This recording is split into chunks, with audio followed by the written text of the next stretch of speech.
المشاهدون الأفاضل، أسعد الله أوقاتكم أينما كنتم بكل خير، أحييكم وأقدم لحضراتكم نشرة أخبار المساء وأستهلها بالعناوين.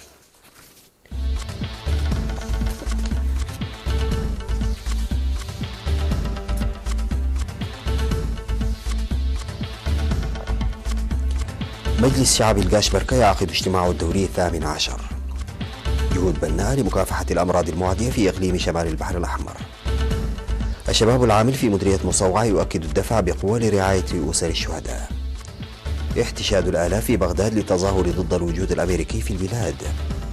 البنتاغون قد يبدأ إعادة توزيع للقوات على مستوى العالم. ومقتل 12 على الأقل وفقدان 18 في فيضانات مدغشقر. السلام عليكم ورحمة الله. عقد مجلس إقليم القاشبركة في 13 من يناير الجاري اجتماعه الدوري 18 تحت شعار جهود منسقة لحفظ المياه والتربة لمزيد من الإنتاجية. وذكر رئيس المجلس السيد عثمان محمد علي بأن المجلس وضع أنشطة النفير الموسعة لحفظ المياه والتربة ضمن أولوياته للعام 2020 إدراكا منه لمدى التأثير الإيجابي لذلك في مضاعفة الإنتاج الزراعي واستقرار البيئة، داعيا أعضاء المجلس للعمل الفعال في تأطير المواطنين ومتابعة تنفيذ البرامج الموضوعة. وأشار السيد عثمان إلى أهم البرامج التي تتطلب حتى الآن جهود إضافية كتنفيذ أغلبية القرارات الصادرة مسبقا وبعضها يوجد قيد التنفيذ، موضحا بأن بناء عنابر لانتظار الحوامل في المستشفيات وتأمين الإصلاح البيئي في المناطق الريفية ورقابة اقتلاع الأشجار وتقوية مشاركة الطلاب في التعليم الأكاديمي وضمان مياه الشرب الصالحة. وفي التوضيح الذي قدمه فيما يتعلق بتعرفة الخدمات وغيرها من مصادر دخل الإقليم، قال إنه يجب إعادة النظر للقرار الصادر في العام 2012. وذكر حاكم إقليم القاشبركة السيد أبرهة غارزة أعضاء المجلس للعب دور رائد وأن يكونوا نموذجا لإنجاح البرامج التنموية وإبلاغ الجهة المعنية لإيجاد حلول لجوانب القصور وتعزيز الخطوات الأهلية المتخذة للتقليل من تلك القصور لعب الدور البناء. وأصدر مجلس الإقليم توصيات وقرارات حول تنزيل أنشطة حماية التربة وحفظ المياه التي تبدأ في شهر فبراير إلى مستوى القرى، وتعزيز أعمال رقابية للسيطرة على اقتلاع الأشجار وتدمير الحياة البرية، وعقد مؤتمرات وإصدار لوائح محلية لإعادة الأطفال المقاطعين لمقاعد الدراسة.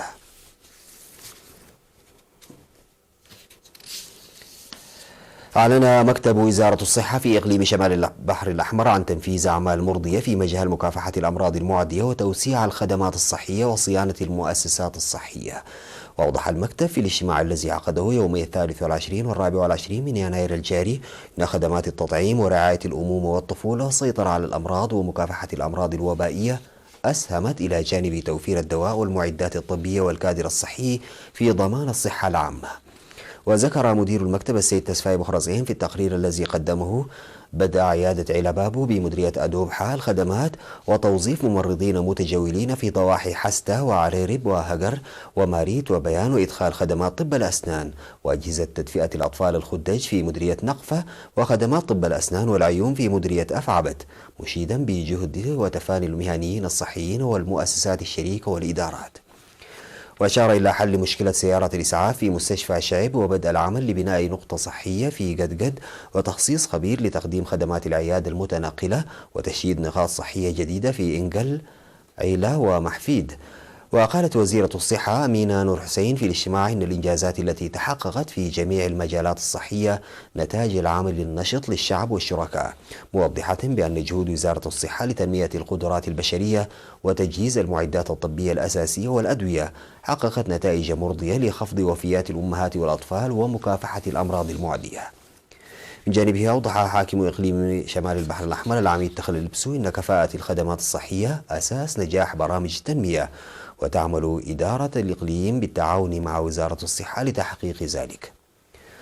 ودعا الاجتماع لتشجيع الحوامل للولادة في المؤسسات الصحية والدفع لبناء غرف لانتظار الحوامل لدورها في خفض نسب وفيات الأمهات والأطفال وتقوية عمل تدريب وكلاء الصحة في القرى.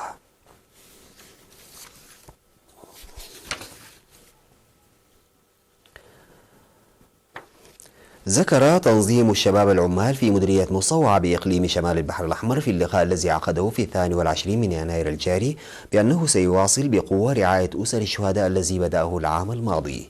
وأوضح مسؤول التنظيم الشاب أتاخلت نجوسي أن عملية إعادة التنظيم التي جرت لتنشيط الأعمال حتى عام 2018 حققت تغيرا إيجابيا في وقت وجيز، وأكد جاهزيتهم إلى جانب مبادرة رعاية أسر الشهداء لتعزيز مساهماتهم في أنشطة النفير لحماية التربة وحفظ المياه والتشجير والتبرع الطوعي للدم وإعداد الدورات المهنية وتنظيم السمينارات. كما قدمت في المناسبة تجارب تنظيم الشباب العمال في مديرية أفعبد بهدف تعزيز أنشطة التنظيم على مستوى الإقليم. وألقى سكرتير الجبهة الشعبية للديمقراطية والعدالة في الإقليم السيد هيلة ولد برهان كلمة أوضح فيها بأن جهود تنظيم الشباب العمال ظلت تحقق تغيرا ملموسا ورئيسيا، ومع أن التنظيم له تجربة ثرة في تبادل التجارب يتطلب عمل جماعي لإصلاح النواقص والتحديات النادرة.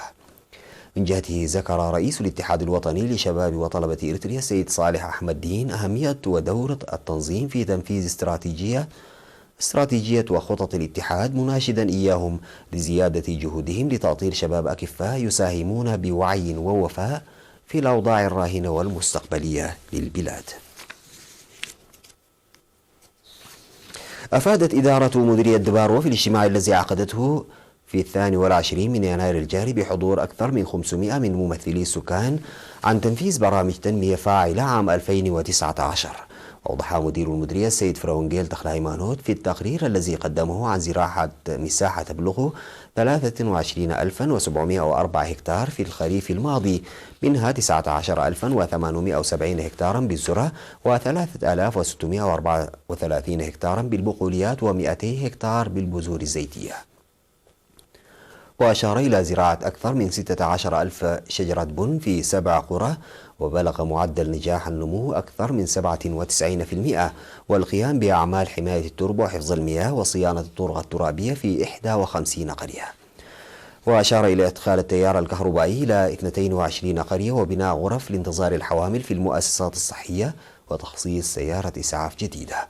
وأوضح السيد فرونجيل عن مد أنابيب المياه من سدي طقرة ومسلام إلى قرى عد شرفيته وعد حيو وعد كلكلتي وإلابة، وتبذل الجهود لإيصال الكهرباء والمياه والطرق إلى القرى الأخرى.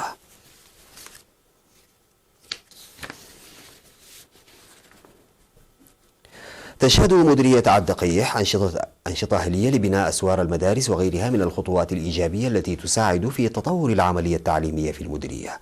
وبموجب ذلك أشار مدير مدرسة مسجولو زولا الابتدائية إلى بناء سور في المدرسة مما يسهم في متابعة الطلاب لدراستهم جيدا دون الانزعاج من الأنشطة الجارية خارج المدرسة.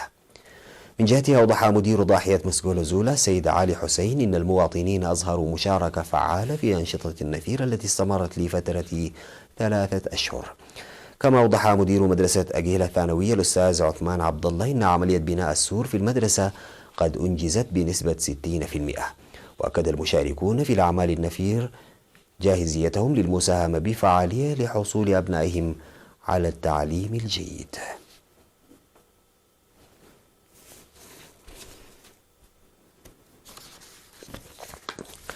نتوقف سادتي مع فاصل قصير ومن ثم نعود لمواصلة الأخبار.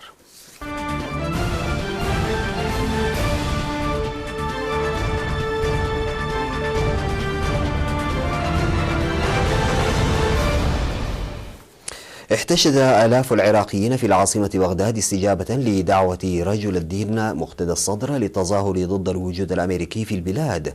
وقد وجه الصدر الدعوة إلى التظاهرات التي تأتي في إطار تبعات مقتل قائد فيلق القدس الإيراني قاسم سليماني الذي اغتالته الولايات المتحدة في العراق مطلع الشهر الجاري، مما أدى إلى زيادة التوتر في المنطقة.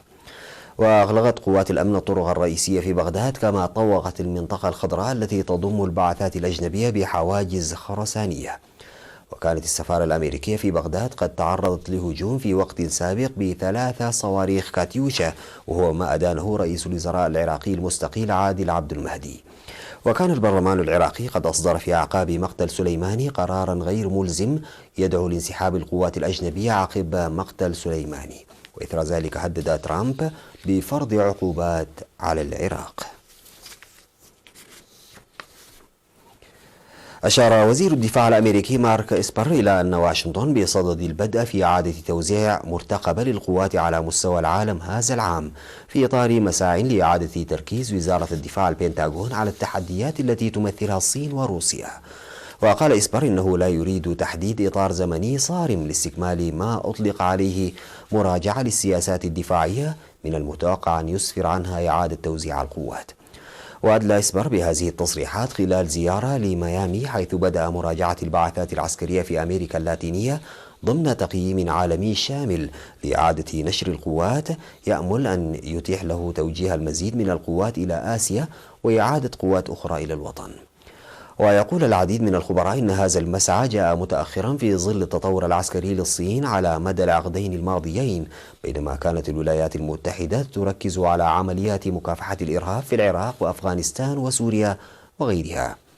وتثير جلسات مراجعة الانتشار في إفريقيا توقعات داخل البنتاغون بخفض متواضع في غرب إفريقيا، حيث يشعر كثير من المسؤولين الأمريكيين بقلق من القوة المتزايدة للمتشددين هناك، ولم يتخذ قرار بهذا الشأن بعد.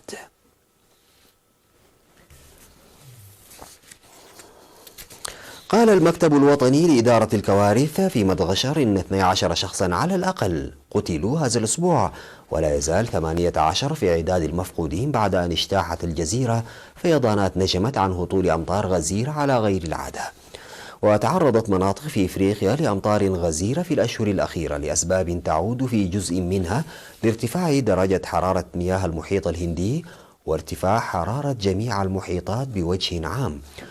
أظهر إحصاء لهيئة إنقاذ الطفولة استند إلى بيانات من الأمم المتحدة وعدة حكومات أن فيضانات وانهيارات أرضية وأعاصير قتلت أكثر من 1200 شخص في أنحاء شرقي وجنوب إفريقيا العام الماضي. وقالت الأمم المتحدة إن الفيضانات تسببت في نزوح نحو 500,000 شخص في جنوب السودان و200,000 في إثيوبيا و370,000 على الأقل في الصومال العام الماضي.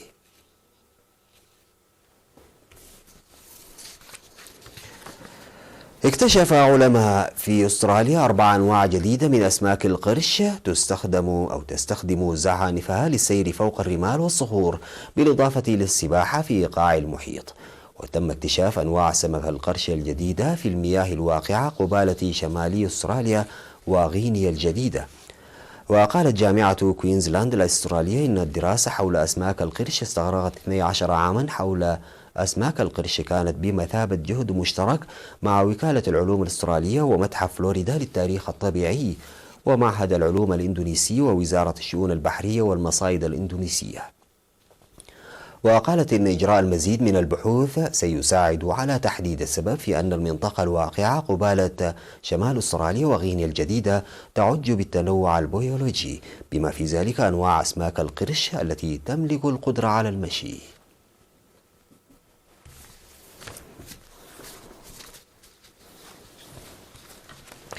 قدمته لحضراتكم نشرة أخبار المساء من الفضائية الإذاعية. شكرا لمتابعتكم. السلام عليكم ورحمة الله تعالى وبركاته.